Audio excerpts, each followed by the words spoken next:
जय हिंद दोस्तों। हमारे पास प्रश्न है कक्षा 10वीं प्रश्नावली 5.3 तीसरे का 6वां क्वेश्चन दिया है। एक एपी में ए बराबर 2, डी बराबर 8 और एस एन बराबर 90 ये आपको दिया है। एन और ए एन ज्ञात कीजिए। तो यहाँ हम एस एन का फॉर्मूला लगाएंगे। एस एन बराबर एन बटे 2 2a प्लस एन माइनस 1 और डी। यहाँ पे आपका n जो पदों की संख्या है, a आपका प्रथम पद, n पदों की संख्या और d आपका सार्वंतर होता है, Sn सभी पदों का योग। तो यहाँ Sn की वैल्यू दे रखी है आपको 90 बराबर, यहाँ n की वैल्यू नहीं है तो n बटे 2 2a, a की वैल्यू आपको 2 दे रखी है तो हम 2 रख देते हैं प्लस n माइनस 1, d की वैल्यू दे रखी है आपको 8। यहाँ पे हम 2 का गुणा 90 में कर देंगे क्योंकि ये बटे में है तो ये गुणा में चला जाएगा। तो ये हो जाएगा 90 दूनी 120 सॉरी 180। तो ये करेंगे हम 90 गुणा 2 बराबर n, यहाँ हो जाएगा आपके पास 4। n में से 1 माइनस नहीं होगा, हम 8 का गुणा करते हैं n में तो 8n हो जाएगा प्लस 8n, और 8 का गुणा 1 में करेंगे तो माइनस का 8 बराबर 9 दूनी 18, ये हो जाएंगे आपका 180। यहाँ होगा n। अब यहाँ पे ये 8n रखते हैं और इन दोनों को हम सॉल्व कर लेते हैं।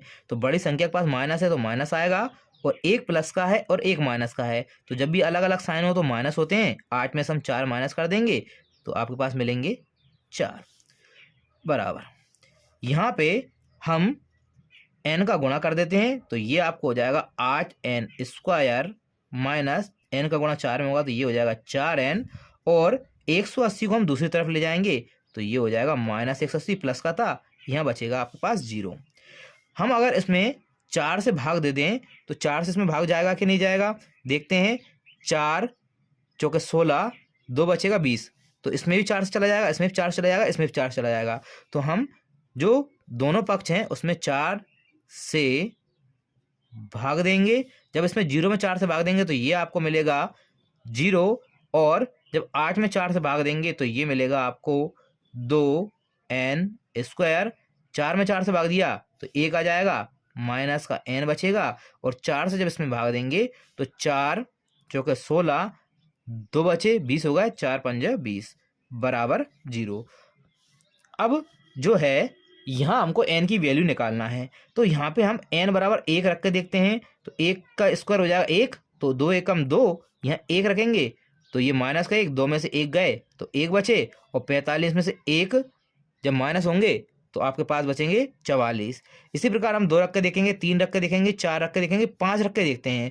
तो जब 5 आप रख के देखेंगे तो इसकी वैल्यू 0 आ जाएगी, मतलब जो n की वैल्यू है वो इस समीकरण को संतुष्ट करती है। तो जब हम n बराबर 5 लेंगे तो ये समीकरण संतुष्ट हो जाएगा।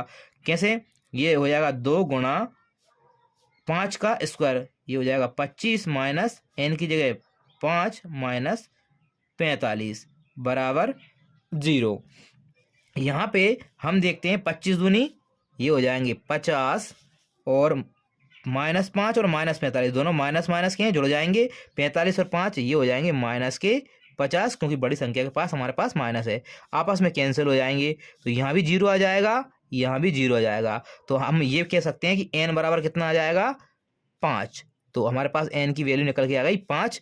दूसरा आपसे पूछा an, तो an का फॉर्मूला होता है an बराबर a plus n minus 1 d।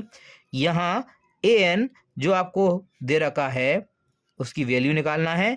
a आपको 2 दिया हुआ है प्लस n का मान आपको 5 दिया हुआ है, अभी निकाला है हमने, माइनस 1, और d की वैल्यू आपको 8 दे रखी है। सॉल्व करते हैं, ये हो जाएगा 2, 5 में से 1 हम माइनस करते हैं तो ये बचते हैं 4 गुणा 8, कोष्टक कटेगा गुणा लग जाएगा, ये हो जाएगा 2 8 चुके 32, और 32 और 2 34। तो जो an है वो आपके पास कितना है 34, या हम ये कह सकते हैं a5, क्योंकि यहाँ n की वैल्यू 5 है। तो जो an है आपको 34 मिलता है। ये आपके प्रश्न का उत्तर।